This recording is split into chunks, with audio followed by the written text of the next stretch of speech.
কত কষ্ট দিলাম দুঃখিনী মা, মার কলিজার মাঝখানটাতে লাথি মেরে দুনিয়ায় আসলাম।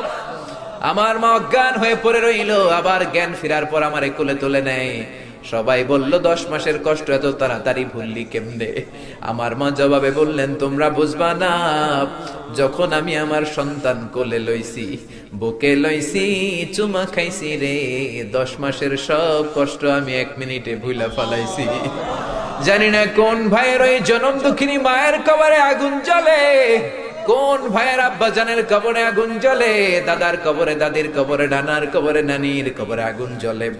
আব্বা আম্মার কবরে তুমি আযাবে দিও না, দাদা দাদির কবরে তুমি আযাবে দিও না, নানা নানির কবরে তুমি আযাবে দিও